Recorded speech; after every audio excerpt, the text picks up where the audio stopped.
Has it been recorded?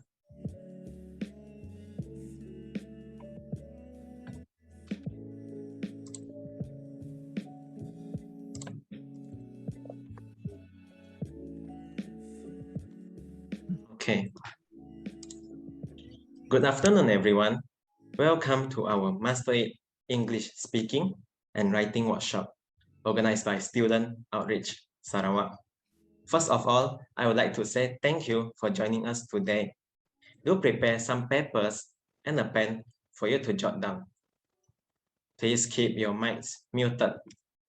I hope you all can learn something new through this workshop.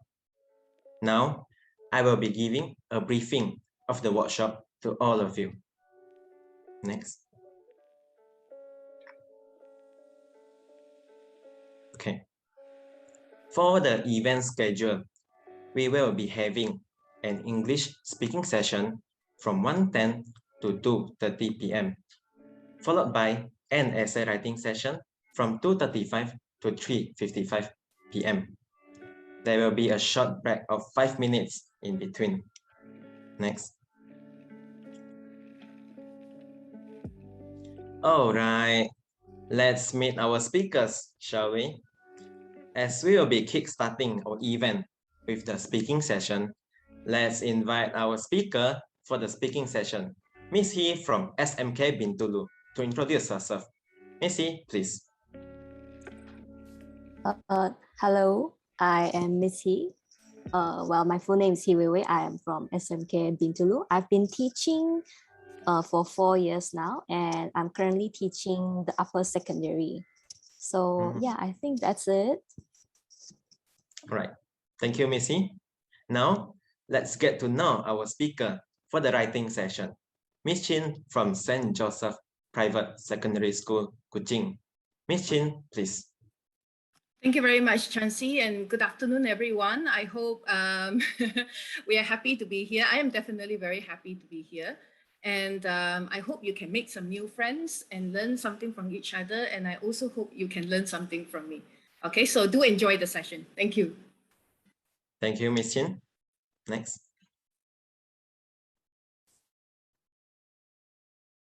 All right.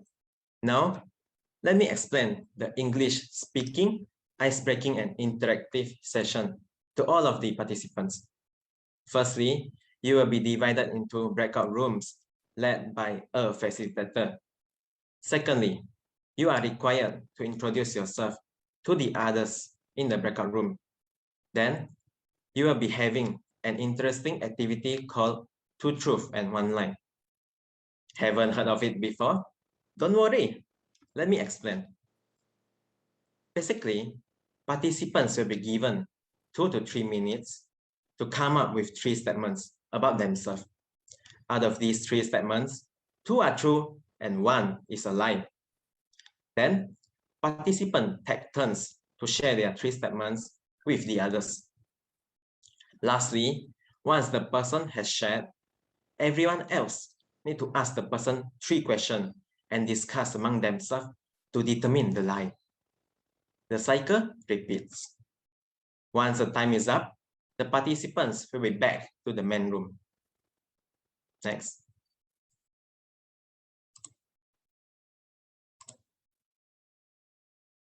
Like I said just now, next. Okay. Like I said just now, we will be having a short break time from 2:30 until 2:35 p.m.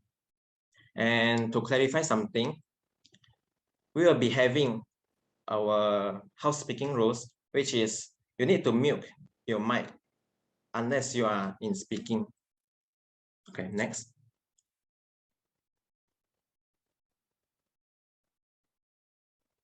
Okay.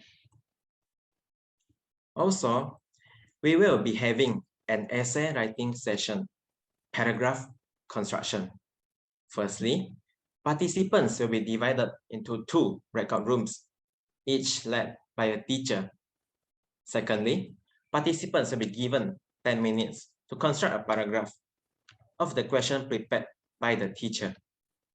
After that, in the next 20 minutes, participants who are done with their writing can volunteer to let the teacher check their work by typing in the chat box. Teachers will give short feedbacks.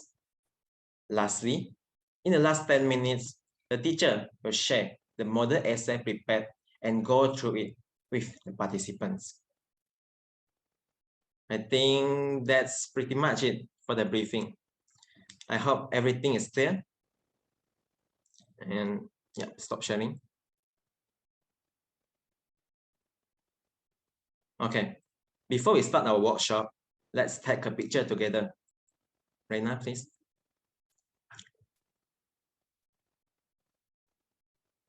Okay, I would like the participants to open up their camera.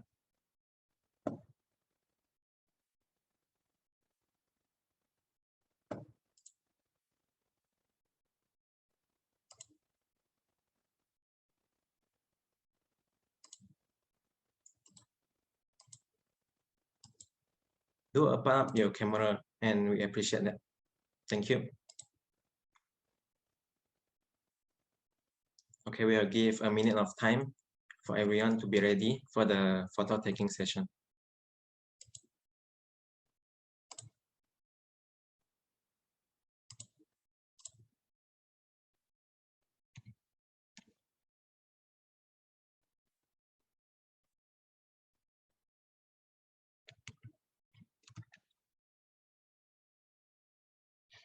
Okay.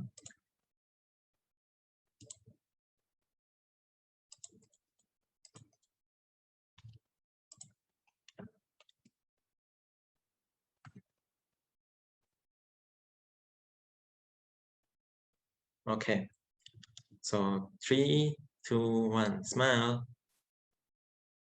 Another one, 3, 2, 1. Okay. Thank you all. Can close your camera now. Okay. Without any further ado, let us invite our first speaker, Miss He, to share speaking skills to the students. Miss He, the meeting is all yours. Okay, thank you to the MC. Let me just share my screen first. Okay, I think I am. So first thing, I hope everyone can see this.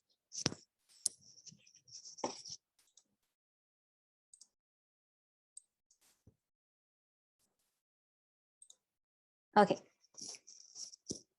Yeah, so we are going to talk about how we can start the conversation. Essentially, it's how to start and how to sustain, how to make the conversation go longer.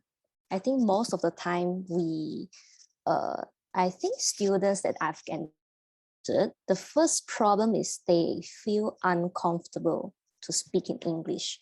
They rather speak in their mother tongue, which is something that I hope everyone try to overcome later. So yeah, I will be sharing some tips so that you can actually over that phase of afraid to speak in English. So yes, let's continue. So let's see, oops, I think, okay. So let's go through the basics of what I'm going to share later. So first thing is, there are some techniques actually on how to start and how to actually continue the conversation. And also, I think I was muted. Yeah. Okay, never mind, sorry. Okay, let's continue. So we actually have to learn how to express ourselves, which I will touch on later on. And for the techniques that I teach later, I hope that you can apply in the interactive session later on. And yeah, that's it. So let's just continue. The partners later on should be in the breakout room. So it's not just one or two, there should be more. So later on, it's not a one-on-one conversation. So let's continue. Oops. Okay. So imagine that we are in this situation right now. So let's say you are at a party. the school party and your friends have not arrived yet. So you look around, it's a whole room of people, but you don't actually know them. But it seems like everyone there, they know, everybody knows everybody else except you. So that is the time that you actually have to deploy, you have to use these certain techniques so that you can actually just feel comfortable. You go to someone that you don't actually know and you just start the conversation. Okay, so let us go to the 4 tips. So there are 4 tips. First is actually just to say hello. But then again, it's not as easy as just saying hello. There's certain things that you actually have to remember when you say hello, but we'll go through it later. And the next tip is actually to ask easy to answer questions, not too in-depth questions that the person would feel awkward. Why is he asking me this? So it's something that you have to, when you ask, the person feels comfortable to answer, which we'll brief on later. And also, you have to be able to listen for what the person is sharing, and you go a bit further. You ask for more information through the follow-up questions. So that is it. So let's go through one by one. Okay, so look at the dolphins, like, hello. So when you say hello, then there are many ways. Like, good morning, everyone. Just good day, hello, hi. Depending on how formal or how informal the situation is. Let's imagine that that's the room just now, a room of people, and you go to a gang of people there. So if it's like someone of your age, I think it's okay to say, oh, hello, hi. But if it's of teachers, I don't think you should say, oh, hi, hello. You should actually just say, oh, good morning, good day, good evening. Certain formal, what we say, phrases. But I think to your friends, to your same age friends, I think it's just okay to say hello, hi. And you briefly introduce yourself depending on the situation. Say, oh, my name is, for example, me. My name is Hi Wei Wei. I am a teacher from SMK Bintulu. So it's very important that you don't overshare. So because you're just, it's your first time meeting the person. Oh, hi, hello. I am, let's say, a student from Curtin University. So you try not to go too far because it will actually create an awkward situation. So yeah, just stop there and you continue. Oh, it's a pleasure to meet everyone. Pleased to meet you, delighted to make your acquaintance. This is, to me, actually, this is a bit too much, but it's okay. If you, it shows that you're quite polite. It's not wrong to use it. Okay, let me continue. So the second tip just now is actually to ask questions. So let's say you need to make sure the conversation continues, as what we say, sustain the conversation. So the easiest ways is actually to observe the person you are talking to, and you pick out what is the most interesting thing about the person. Like, for example, we are chatting through this Zoom conversation right now. Let's say you can see the person through the webcam, and you see, oh, she's wearing a blue shirt, he's in the living room. So you tend to go further through these things that you pick up. Or if you face the person, let's say in a normal conversation, so you can say, oh, that's a nice shirt you're wearing. Where did you buy it? So now, problem now with online is that we can't actually see the person face to face, and certain times the person don't even turn on their webcam. So the only thing that you see actually is their profile picture. So, oh, I see that your profile picture is an orange cat. Is that your cat? So these are the starting, what we say, questions that can actually branch out. It's very important that you have one question that it branches out so that people can stick on to the conversation and started adding on more to the conversation. So that is it. Ask questions. Third one is actually to avoid what we say close-ended questions, or actually we just in simplified versions, yes, no questions. This one, the problem is if you ask it, do you like the holiday? I say, yeah, I like it, full stop. So instead of asking these kind of questions, you should go for this kind of questions. How did you find the holiday? So certain things that you ask, you have to think, oh, would it actually cause the conversation to end just like that? So you have to be slightly more careful. But I think it's actually, let's say you ask this question, do you like the holiday? And the person says, oh yeah, it's okay, it's so. Then from there, you can actually ask more. Oh, why? Why did you say your holiday is just so? I heard that you actually went to Singapore. So you wait for the person to add on more. So this is what we encourage you to ask. Later, essentially, even during the, I think it's the one lie, two truth, the session later, this is very important. How you can detect the person is actually lying or not. You ask more. Okay, now let's continue. So when the person is sharing, you have to listen in for information, for more information. Usually we listen for two types of information. First is the hot buttons. The hot buttons is actually, you imagine there's a button on the door. You press it and the door starts working. So essentially we are imagining this on the person. So the hot button on the person is that something he's really interested in. For example, let's say Miss He is a cat lover. So once you get me started on cats, they'll be, oh, cats are so cute, so fluffy, so nice. I love to touch it. Oh. So these hot buttons is what keeps the conversation going. So you have to, if you can, you try to listen. Oh, she likes this, he likes that. So this is what we try to get the person to talk more.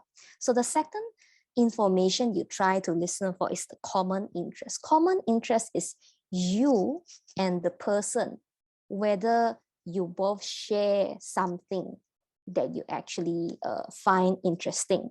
So for example, let's say just now I said I'm a cat lover and you are also a cat lover. So you and I will, oh, cats are cute. I have 3 cats. Oh, you have 3 cats. So these are the things that you can exchange instead of me talking alone, sharing what I think. Common interest gets you to exchange information. It's very simple. Okay, let's continue. Okay, so this is a very important, this is different from the questioning just now. Follow-up questions is to get the person to talk more. So certain follow-up questions are like this. What made you decide to have 3 cats? Or are you involved with animal shelter? Yeah, you seem to know a lot about cats. So these are the certain questions that can get the person to share more based on, based on these 2 informations that you pick up just now. So it's very simple. Okay, I think just a brief sharing. I hope that you can apply these techniques in your interactive session later. It's quite easy, don't worry. And the second part is actually how to express yourself better. Because at certain times, sometimes what you say may not reflect what you actually mean when you don't express yourself correctly.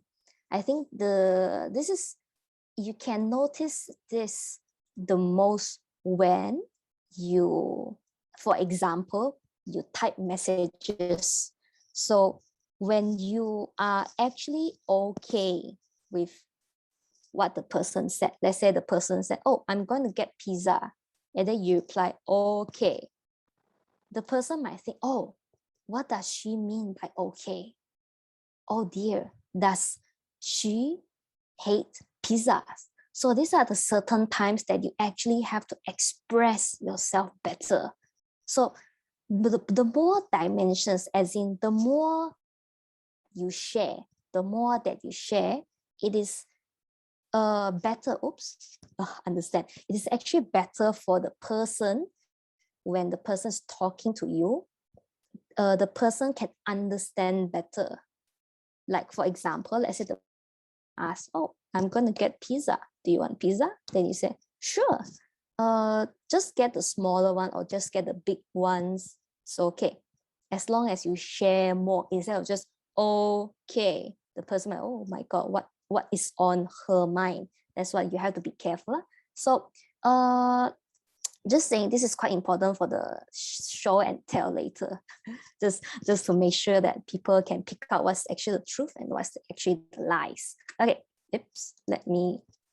okay. So within the information that you want to share, there's 3 messages that you actually have to ensure that the person listening actually picks up the information. So the first thing is actually what you see, what you hear, or what you sense. Essentially, let's say you're talking about a past incident, or I've been to Japan. So I mean, for the later on activity or even the conversations in the future, you're going to talk about something. For example, I'm taking the experience to Japan. So, oh, I saw the temples there. I've worn these kimonos and so on. So when we share this kind of experiences, we try to support with sensory adjectives such as colors, the shapes, sizes, and so on. These are the extra informations that can ensure that the person can picture what you have actually experienced. This is actually, to me, essential in stories. If you are writing stories, if you are retelling a story, this is very important. Instead of just you telling the person, oh, I've been to Japan, it's nice. And then the person will be like, oh, okay, Japan is nice, how nice. So these are the information that can help the person to step in your shoes and understand the experiences that you've gone through. Okay, that's the first one, the first message that you're supposed to share. Okay, the second message is actually the emotions that you feel during the experience. So for example, let's say I've been to Japan before. So, the experience is so nice. Then the person will be like, oh, what does she mean by the experience so nice? You're supposed to share that, oh, I was very happy there, or I was sad there, or I was embarrassed there, and so on. So certain specific emotions you're supposed to share so that the person will understand, so that is her experience during the trip to Japan. So for example, I was so happy. That was my first time going to Japan. Going to Japan. That was my first time wearing a proper kimono. I feel so privileged. I feel so happy. So the emotions help to ensure that your story that you want to share to the person is complete, instead of just, the temple is wooden, is that. Instead of you just flat tone explaining what had gone on, when you add on the emotions, it makes the story more lively. It makes the experiences, the past experiences, feel alive. So yes, the second information that you're supposed to share is the emotions. So the third message that you should be sharing is actually what are the interpretations that, oh, you have been to Japan. So what do you interpret from, oh, it's a very nice country, the people there are polite and so on. Or for example, other examples are, what are your future longings? What do you want in the future? What are your needs? What are the past memories, anticipations that support this feeling? So let's say just now I said, oh, I was very happy in Japan because it was my first time. So the reasonings, these are what we say, what makes you feel that way. Essentially, this just means that what makes you feel that way, just so that your story comes complete, or you want to share about a certain thing. It makes it feel complete. Okay, so let us go to the next example. Sorry. Okay, so for example, this is my Barbie doll. No, it's not. It's just some picture I took from the internet. Okay, so it has golden, luscious hair, blue eyes. So these are the information as we compare to the just now. Let's go back to the slide just now. What do you see? What do you hear? What do you sense? So now we are focused on this Barbie doll. So we roughly share how it looks like. So it is an average size doll like any other dolls. Okay, very simple. So now, coming back to the slide just now, what emotions you feel about the doll? Okay, coming back to it. So I'm very happy to own this doll because it is a limited edition collection that my father for me during my 11th birthday. So this completes the emotions that you feel about this item, or very happy because it's a limited edition item, it's very nice and so on. And then adding on is, what do you hope? What do you hope for? So it's like, oh, I hope this doll can withstand the test of time so that I can eventually give it to my child in the future, which is like, what, 20 years later. So this is just certain things that you share so that the person talking to you understands you from your point of view. As what I said just now, it's very important.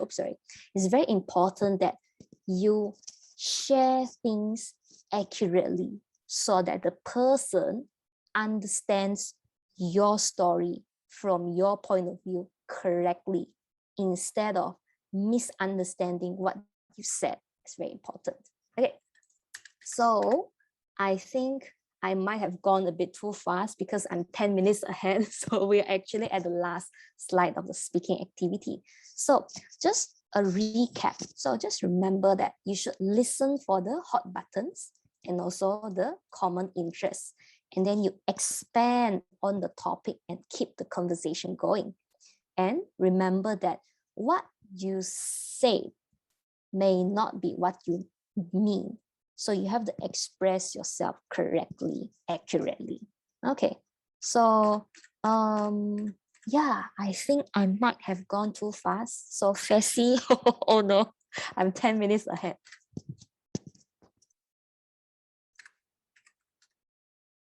Hello, anyone? Thank you, Missy, for the informative sharing.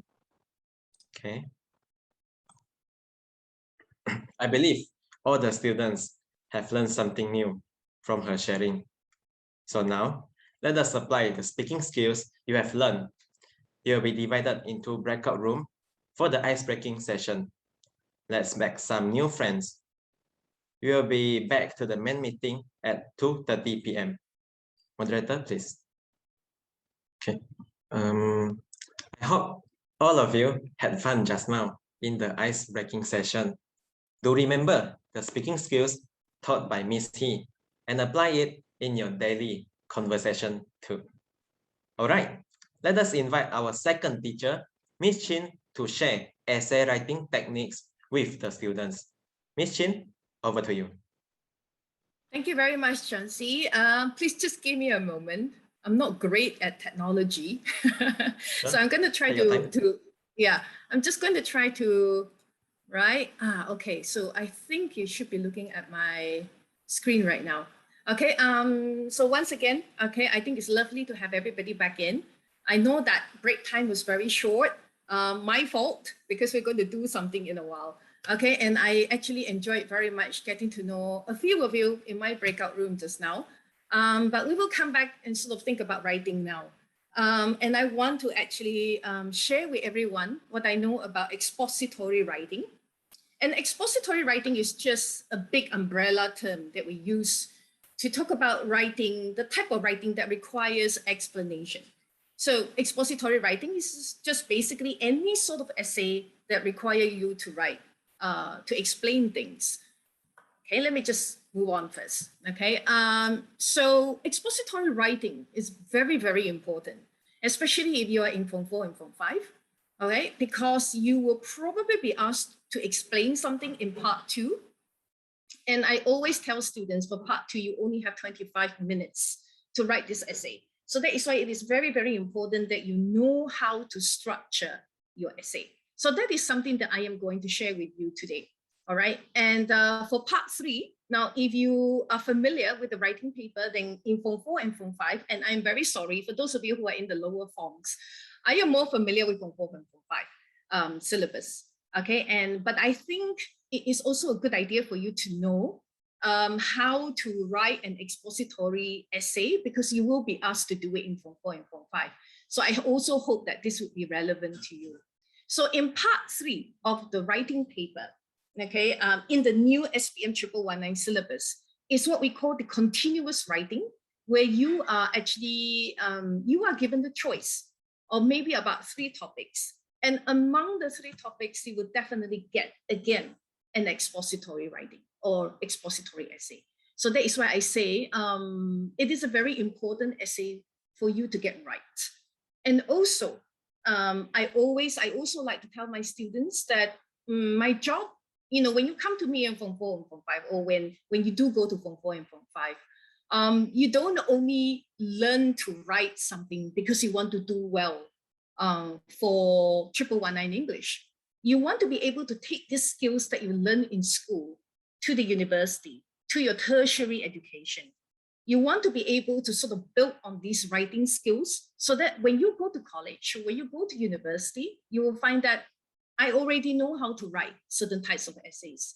An expository essay will be among one of those essays that you will need when you go for tertiary education. So again, quick reminder, Part 2, 25 minutes, Part 3, 45 minutes. And I also like to tell students that no matter whether, it doesn't matter whether you're writing the essay for Part 2, or you're writing, or you decide to write, okay, expository essay for Part 3, I insist we go for 5 paragraphs. Because I think since everyone is here today, I don't think anyone is interested to just pass. I have a feeling we are interested to do, to do our best, to try to aim for the A+ for 1119 English. Okay, and if that is the case, my advice to you would be to write an essay of about 5 paragraphs. And in my latest slides, I'm going to tell you what to include in each paragraph. Okay, and I would also appreciate it, because I'm going to say a lot of things. I'm hoping that some of the moderators can help me to check if there are any questions, because I won't be able to stop. Okay, but if there are any questions, feel free. And if I can, okay, I will try to answer those questions for you, but I'm going to go quite fast. Okay, so are we okay? I'm hoping that we are okay so far, yeah? And I'm just going to stop here for a bit. And we're going to do something hopefully interesting, okay? Before I go on any further. So allow me to just sort of like stop sharing this for now. We're going to play a game, all right, people? We're going to play a game, and I am hoping that the moderators will help me, all right, to check for responses, because do use your chat box and let me know, okay, how to proceed with this game, because we can only play this game if I get you people involved. Okay, so let me see if I can do that. Hang on, one moment. Give me just one moment.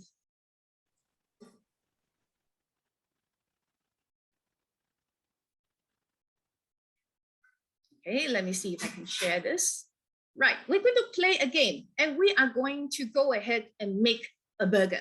Now, if that sounds ridiculous to you, yes, it is as ridiculous as it sounds. We are learning how to write, but at the same time, we are going to make a burger, okay?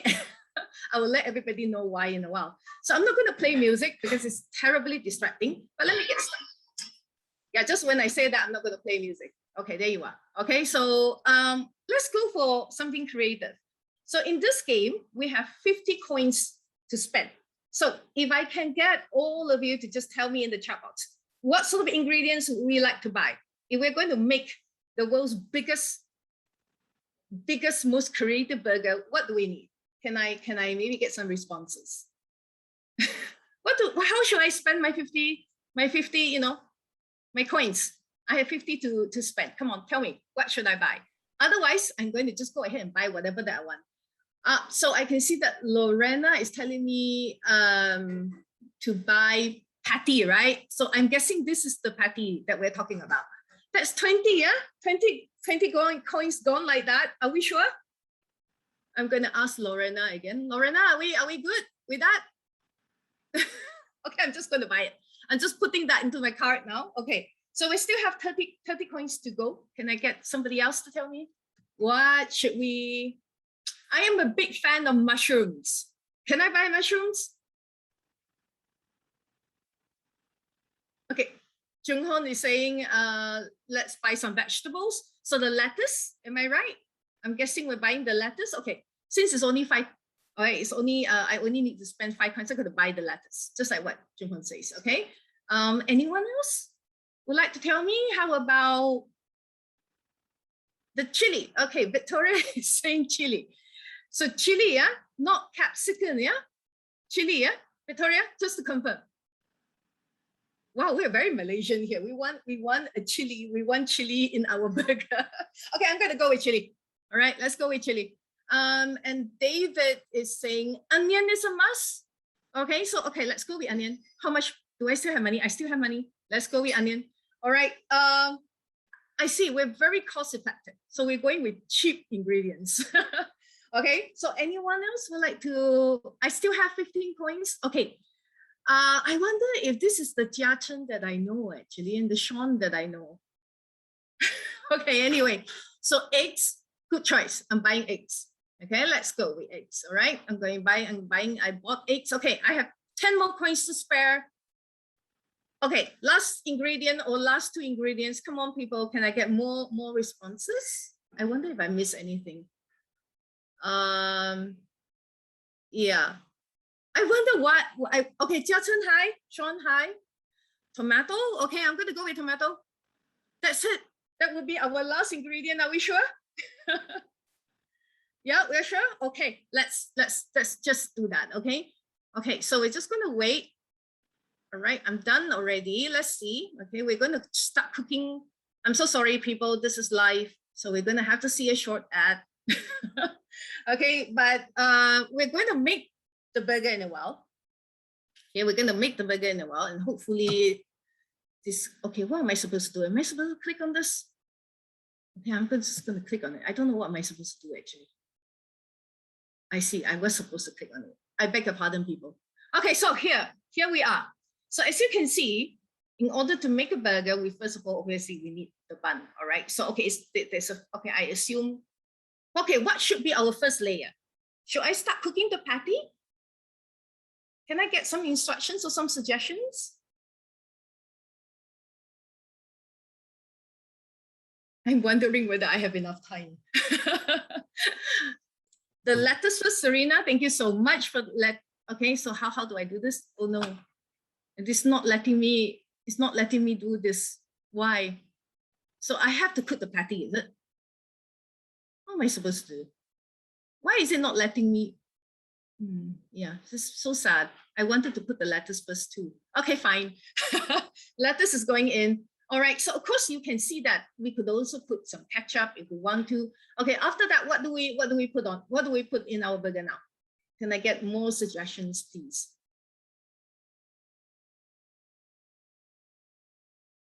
Otherwise, I'm going to go with, okay, onions. Let's go with onions.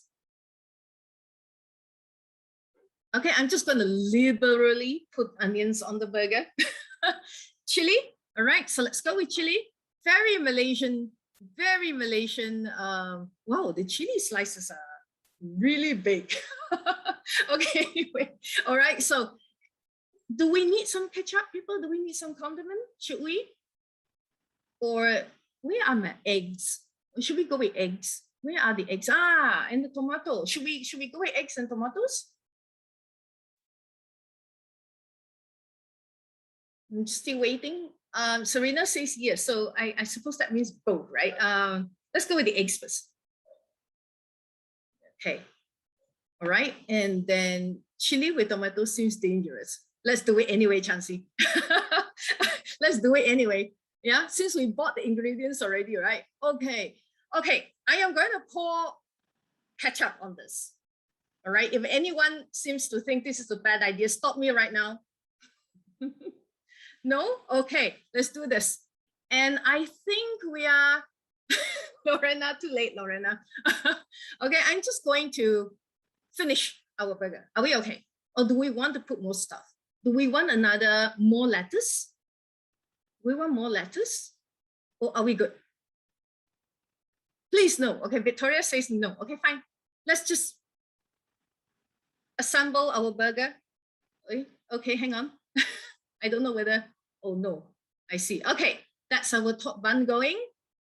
Let's see if our judges like that. Oh no. Okay, so I see that not too great. All right, people, I'm so sorry. Not too great. We are just getting 1 out of 4. Okay, we're just getting 1 out of 4. But anyway, thank you so much, people. All right, and how I wish we could actually be eating a real burger right now. But I'm just going to stop the game right here and come back to expository writing and hope that you can see why I am doing this with you. Again, give me a moment to just get my slides going. Yeah, just give me a moment.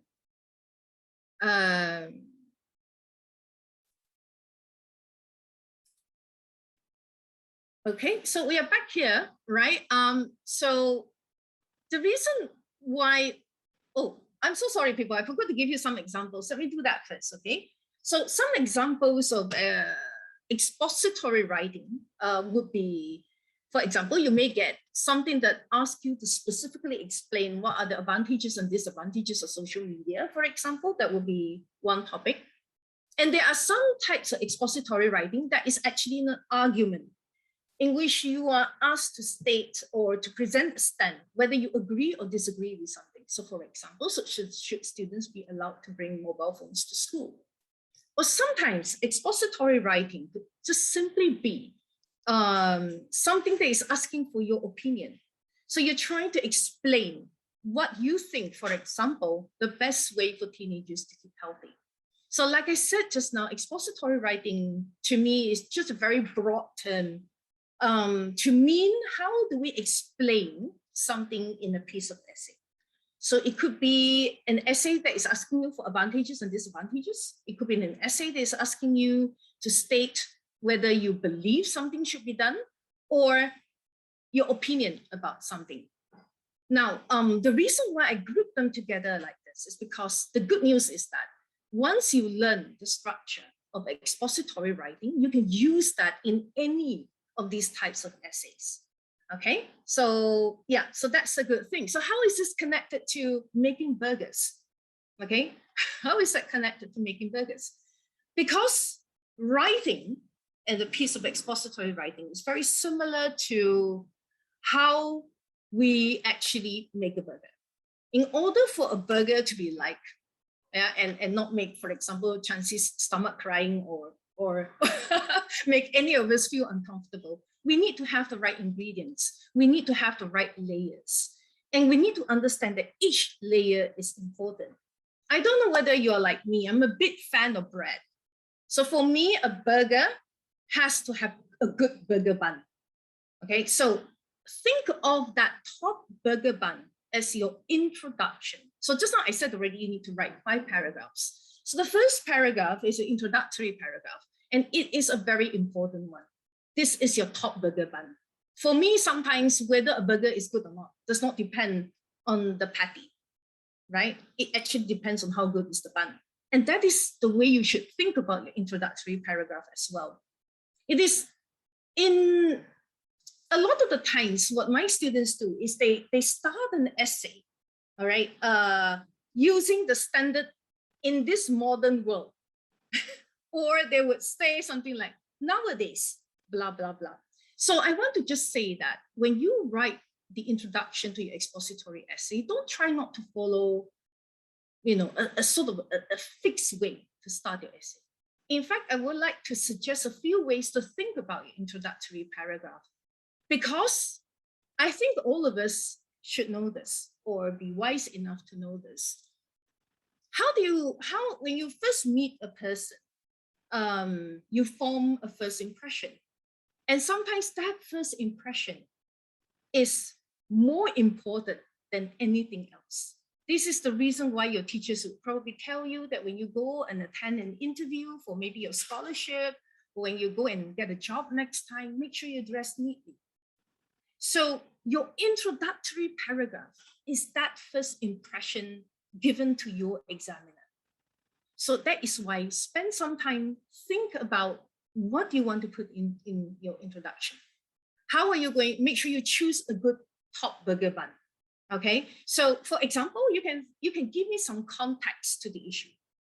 So if let's say we are talking about that particular essay in which we ask, should students be allowed to bring their mobile phones to school? So for example, you could say something about how in our current situation, for example, during the COVID-19, we know how important devices have become. And possibly when we return to school, it will be a hybrid school anyway. So this is the right time for us to talk about this.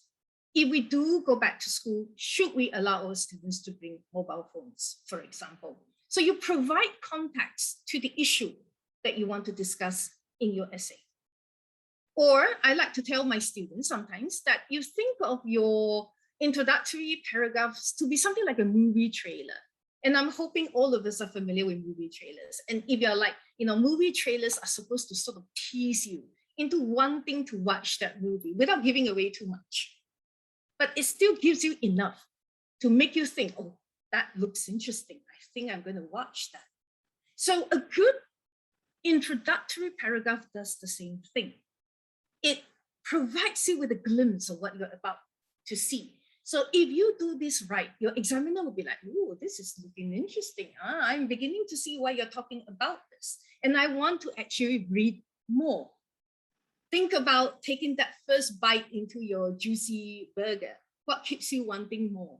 That preview, okay? So I want to say that the easiest way for us to preview or to give a movie trailer or an essay trailer to your expository writing is really just being able to write a good thesis statement. I know I am introducing a lot of technical terms, but I think it will be useful, okay, especially when you go to the university. All right, so preview your main idea. For a good essay to work, you must be very clear. What is my main idea? Right? What is the main message that I want to send in my essay? So let me just go on with that. I'm just going to give everybody an example to that in a while. So if we consider this particular topic, what makes a good teacher? Let's say you are asked to write an essay. What makes a good teacher? Right? Can I maybe just get everyone, type whatever that comes to your mind right now. Can I get everybody to just do this in the chat box? Just give me something so that I can go on with it. What makes a good teacher? I'm sure you have some ideas. Do you want your teachers to be, okay, so Chansey says friendly. That is not how I am in school, actually. Okay, so, all right, polite. Okay, very polite. Okay, good. Let's keep going with this. Someone who's understanding. Thank you so much, Serena. Someone who's responsible. Very good. Someone who's fair. Very good. Okay. Angry when does not pay attention. Oh dear, Lorena, you like the teachers to get angry? Okay, so respect students and other teachers alike. That's a very good one, Victoria. So I can see that we have some ideas. Very good. Okay. Yong Kai says friendly like me. Yong Kai. Some of my students are here. They would tell you I'm definitely not friendly. Okay, but I appreciate it, Yong Kai. I understand. You want a teacher that you can talk to. So I can see that we have good ideas and we have some ideas of what makes a good teacher. So the challenge when you are structuring your expository essay is being able then to pick up what are my top 3 points. And if I can actually put all that into what I call a thesis statement. Let me give you an example, right? So actually, okay, I'm going to ask a very silly question before I continue. I'm so sorry, Chansey. On my screen, I can see that on my side of the screen, you can't see the whole thing. Does it matter? I hope everybody can see everything, right? I can see it, yeah. Okay, thank you so much, Chansey. Just It's fine. Yeah, thank you so much. Okay, so a thesis statement, like I said, is a main idea that links everything, right? So if the topic is what makes a good teacher, a thesis statement may sound like this. A good teacher is someone who helps a student to develop from all aspects. Okay, so I'm hoping this is making sense right now. Let me go on a little bit further. So I think it may make more sense after that. Okay, so once you have that main idea, because I can see that you want teachers who are respectful, you want teachers who are friendly. And interestingly, no one said knowledgeable. No one said knowledgeable. So someone who is fair, someone who is responsible. So all these things to me right now tells me that you want your teacher to be a good role model. And I have a feeling you know exactly what I mean when I said just now, that a good teacher should be somebody who can help a student develop from all aspects, so not just academically, right? So if let's say we go with this main idea, what are then going to be my 3 main ideas? So first paragraph, introduction with a thesis statement.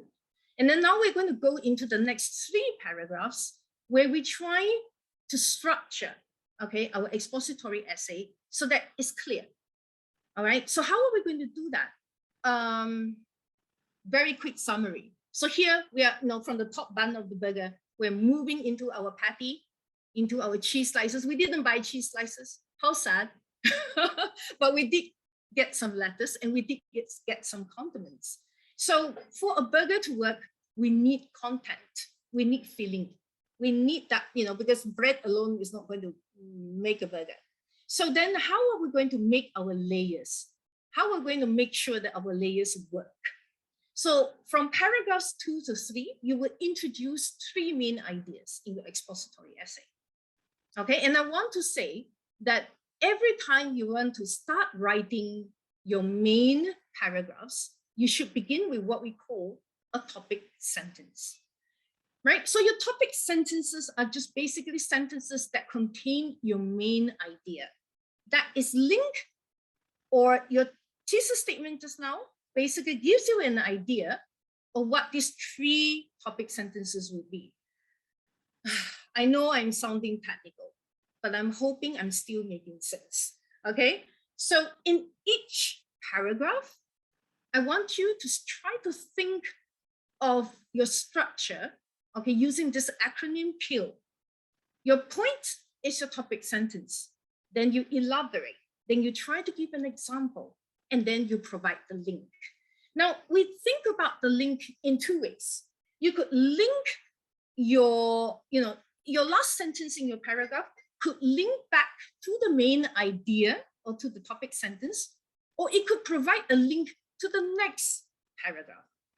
Okay, but it is important that you structure your essay in this way. One of the major challenges that my students have when they're writing, Info 4, Info 5, because time is so short. In 1 hour and 30 minutes, you're required to write 3 essays.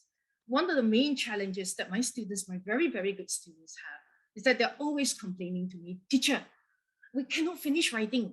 I cannot finish writing. I barely even have time to think, and then time's up. So the only way for you to sort of overcome this is if you're very, very sure of what you're supposed to do. So if you're very, very sure of structure, you know that, okay, in my introductory paragraph, I can give a bit of context. I can give a thesis statement, draft that out first. And then after that, in the next 3 paragraphs, I'm going to give 3 main ideas. Let me draft it out. Let me try to remember peel. I need to go with the point, then I elaborate, then I think of my example, and then I try to link. Only if you're able to do this, would you be sort of, you'll be able to sort of plan your work very fast. You have to maintain focus. And in 45 minutes, trust me, I'm hoping you can trust me, okay? You will be able to do well, okay? And I am saying, well, when I say well, I am talking about an A, right? Okay, so I'm gonna move on. Let me give you an example then of same topic, what makes a good teacher? So you saw my thesis statement. So what would be my 3 topic sentences like, or what my 3 main ideas may be like, right? So personally, I think, right, this would be, if let's say if I were to write this essay, I may go with something like this. Now, I also always tell my students that when you decide, right, I'm going to write 3 paragraphs. I'm going to have 3 layers, 3 different types of feeling or 3 patterns, right? The first one is the most important point. So you always need to rank your ideas. So the most important, the most convincing one that you have, put that as the first one, followed by another one, and followed by the third one. Okay, so it's important for you to rank it. So for me, very simple, answer the question, right? When you write topic sentences, don't get fancy, you don't have the time. Answer the question, all right? So it could be just as simple as a good teacher is knowledgeable, a good teacher is caring, and a good teacher is also a role model, like actually what a lot of you said. And now that I saw what you wrote in your chat box, I regret not putting the third one as the first point. But anyway, well, that's how it is, I suppose. Okay, so I'm going to so let me show everybody then an example of how we might write that paragraph. So your big main idea is that a good teacher is knowledgeable, and I hope it is clear and that you can see, because I can't see my whole paragraph. So what I've tried to do is to color code this. So just now I said already, right? So remember PEEL, the acronym. So start with point, your topic sentence, a good teacher is knowledgeable. And then after that, elaborate. I am wondering if I can change my view because I can't see my paragraph. Or might one of the moderators be able to help me to change? How do I do this? I'm so sorry, people. Yeah, this is where I get, am I able to do that? Cannot, is it? Maybe, Miss yeah, I can move it. All right, I can just move it. So sorry. Yeah, so sorry, Chansey. Yeah, technologically challenged. Okay, so let's go back to this. Right, so a good teacher is knowledgeable. One of the main responsibilities of a teacher is to educate the student with the proper knowledge of the subject. So what do we mean when we say that we want a good teacher is knowledgeable? So first of all, a teacher has to be able to have proper subject knowledge and can help a student to understand the subject easily. After that elaboration, what we want to do is to provide an example. All right, so for example, a good teacher who is knowledgeable may be able to use different methods in the classroom to help students understand a difficult concept. This teacher may use songs and games to help students understand challenging vocabulary. So I hope everybody can see the logical way, okay, how if you follow this structure, the logic will immediately be apparent.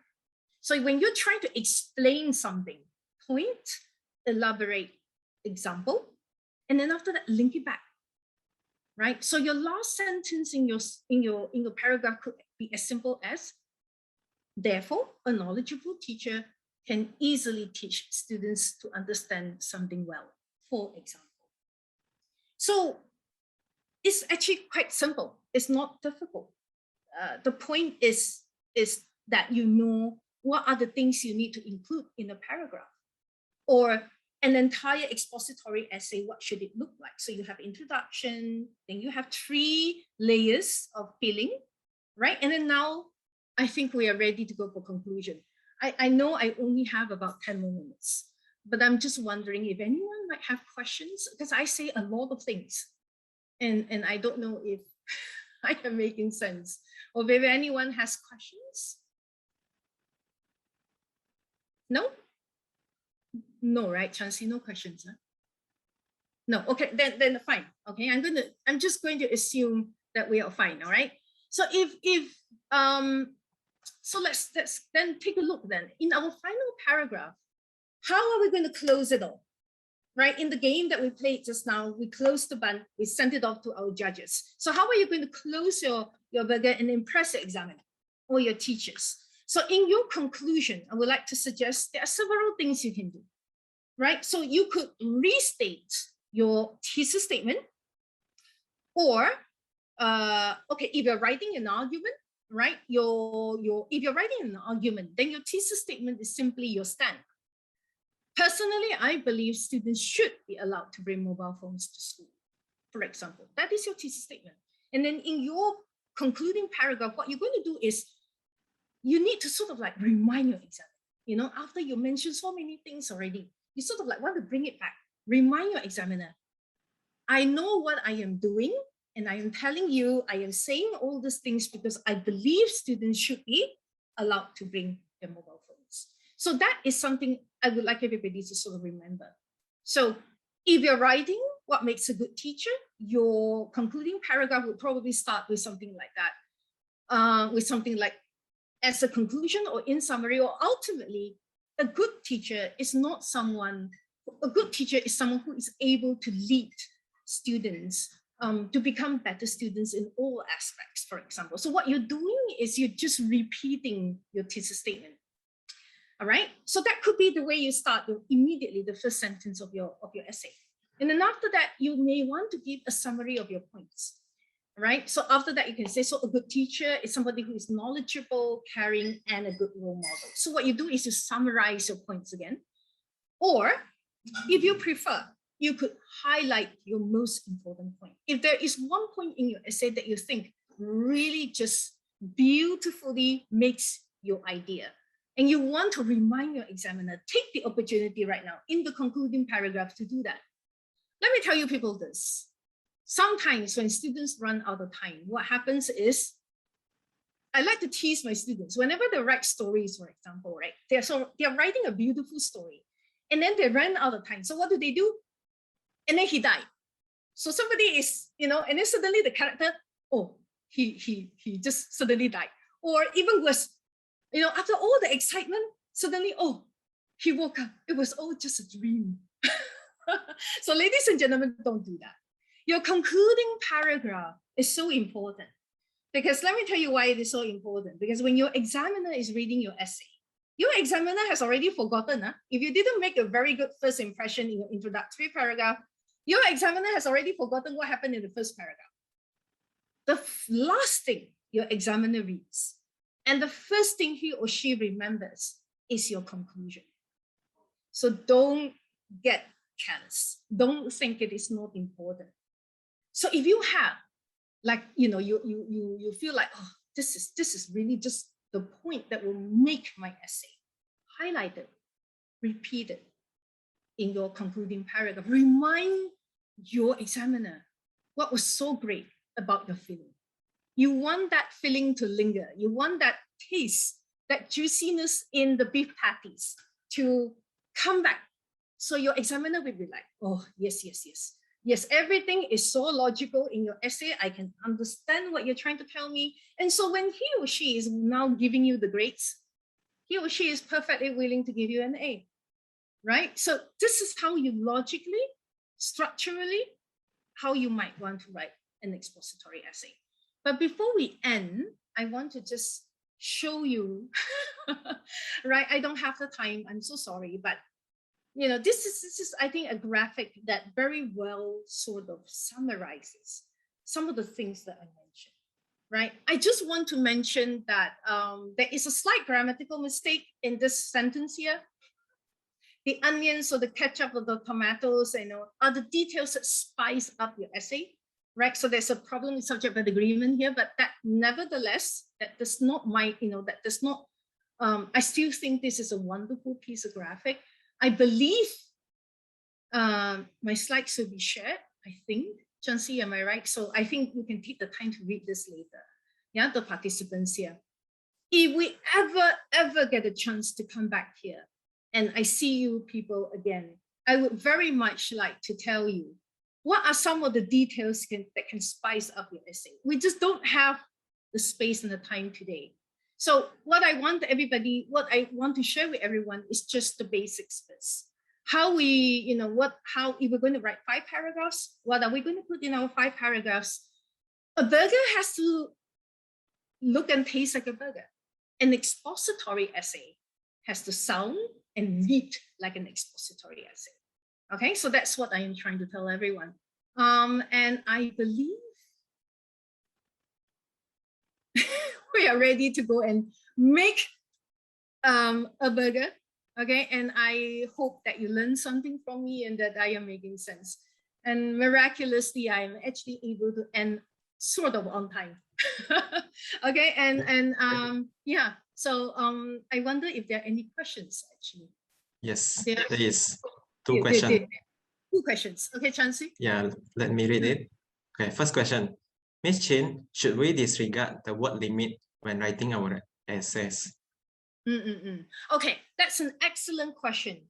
Not that you disregard, but okay, let me put it this way. My students always ask me this. They're always asking me, teacher, instructions say only need to write 80 words. Why are you asking us to write 200 words? Right? Instructions says we only have to write 250 words. But teacher, you're always asking us to write 500 words. The reason is because, okay, we have to understand that when the instructions are given to you in the new CEFR 1119 SPM paper, they're catering to a certain level. So what they're saying to you is that in order for you to sort of like reach a certain level, you should try to write minimum 80 words or maybe 250 words, depending on the part that you are answering. So my suggestion to you is this. Judging from the topics that are given to us in your Form 4 or Form 5 1119 papers, I think for an essay to be substantial, if we want our burger to be juicy enough, you should try to aim for 5 paragraphs. And I am saying this. You try your very best. Because you see, the point is not how long you write the essay. I know students have always been taught to write. I need to write a 500-word essay. I need to write a 750-word essay. No, actually. You could write a shorter essay of about 300 words, provided you are able to explain what your main ideas. You follow the structure I give you. And you can do it, because I have students who can. They write much shorter essays than those who go on and don't know what they're doing. And it is a 1,000-word essay. So the point is this: given the structure, given what you're required to write, what is the best possible way for you to do it? And can I do this reasonably within 45 minutes? You have to know yourself well. And you have to sort of know that, yeah, okay, so I know I can write this much and I can do a good job. Then the word limit is not something that should limit you, okay? Or sort of like, oh, I must somehow write an essay long enough, okay? But the good news is this: the word count or the word limit that's given to you is just a guide. So there will be no penalty if you write more, okay? But do not write less. I am saying this: do not write less, because that would tell your examiners you have not reached a certain level, okay? And in Form 5, we're trying to reach B2, okay? B2 level. But the highest level in CEFR is in fact a C1 or a C2, okay? So I always tell my students, don't sell yourself short. If you can aim for C1, go for C1. If you can aim for C2, go for C2. In every essay that you write, you try to improve, okay? So that's what the new CEFR level is like. Oh dear, that took very long. There is another question, okay. right? Yeah. Let me read it. Okay.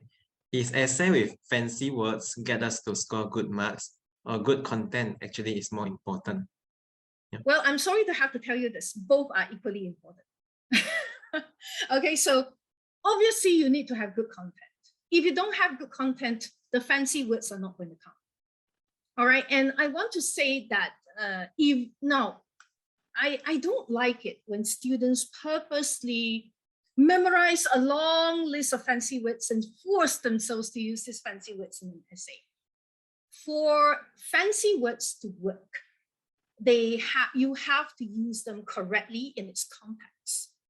You don't need a lot of very fancy words to make your point. To me, clear meaning is more important than using a word that you're not sure of. But would fancy words gain you marks for language, for example? Sure, but only if they are used properly.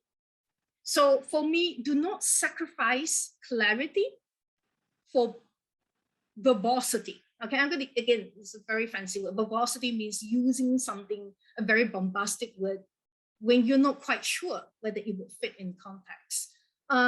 Sometimes students also tell me, teacher, can't you just give me a list of idioms that I can memorize?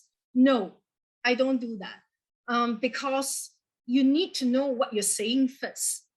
And once you know what you're saying first, meaning to say, once you have the structure and the format out, once you have the content, trust me, your words will come. Yeah, your words will come, especially if you read. So I do hope we all read. Okay, so yeah, I don't know whether I've answered those questions. I hope so. Yeah. Okay. So thank you. Thank you, Miss Chin, for the informative sharing. Very interesting, yeah, with the burger game, and I like it very much. And I believe the students had fun with the sharing. I hope the students doesn't get hungry. Students, now it is the time to test your writing skills that you have learned just now. You will be divided into breakout rooms led by a teacher. Traffic controller, please. We are done with the paragraph constructing session. On behalf of the students, I would like to say a big thank you to Miss He and Miss Chin for your effort in teaching us. I know it is common for the students to lose motivation, especially during times like this. Therefore, I would like to invite Miss He and Miss Chin to give a few words of encouragement to motivate the students. Miss He, please go first. Okay, hello. So I think from today's session, both sessions, I do feel that some of the students, you are actually quite good. You have this good grasp of English. So from today's session, I just hope that you continue on the right track. You continue whatever you're doing right now, and I just hope that the experience from today's session empowers you to be better. You're already good. You're on the right track. So whatever you learn today, I hope it completes you so that you can go further. Okay, that's it. All right. Thank you, Miss He. Now, Miss Chin, please. Thank you, Chansey. Thank you, Miss He. And I think I'm just basically adding on to what Miss He has already said. I think the most important thing here, and that is that learning is an ongoing process, and we hope that you learn something from us, something to add on to your knowledge. And I know, you know what Chansey said is very true. My own students, when I see them online, they're giving me this, they don't want to turn on the camera. They're always, sometimes they don't finish their work, and sometimes I'll get very impatient. And I'm sure we all experience that sometimes. But I want to say this, that I am so glad to have met some of you today. And the fact that you are here reassures me that, you are really good students, because I understand you're in the middle of your holidays and you will come in and join us like this. I think that's already half of the battle won. So I feel very reassured. And I know you're all good students and that you would do well. Okay, so I congratulate you and I hope you will just do what you have been doing. Okay, so thank you so much. Okay, thank you, Ms. Chin. Before we end our workshop, can we have another photo taking session? Please prepare yourself. Please open up your camera. All right. Give them a moment for them to prepare.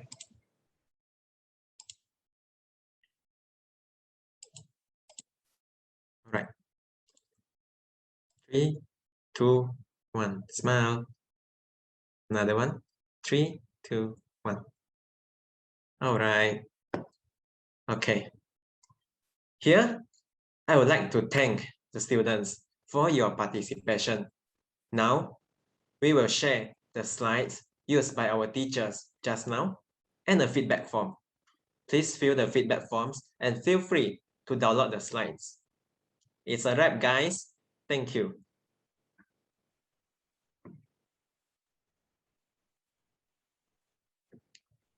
Do download the slides if you want to, students. And remember to fill the form so we can get your feedbacks and carry out a better event in the future.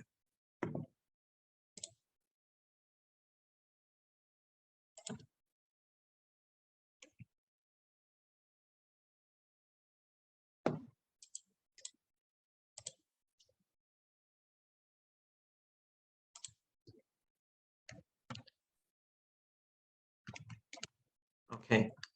Sorry, there's a technical issue. Just to clarify, we will send our slides to the students via email. After I compile everything, like Missy just now, she'll add something into it. And after I compile it together, I will send to all the participants. Once again, thank you all for joining, and I hope you all can succeed in whatever you are dreaming, in whatever you are pursuing. And I hope all the best for all of you. And stay safe and goodbye.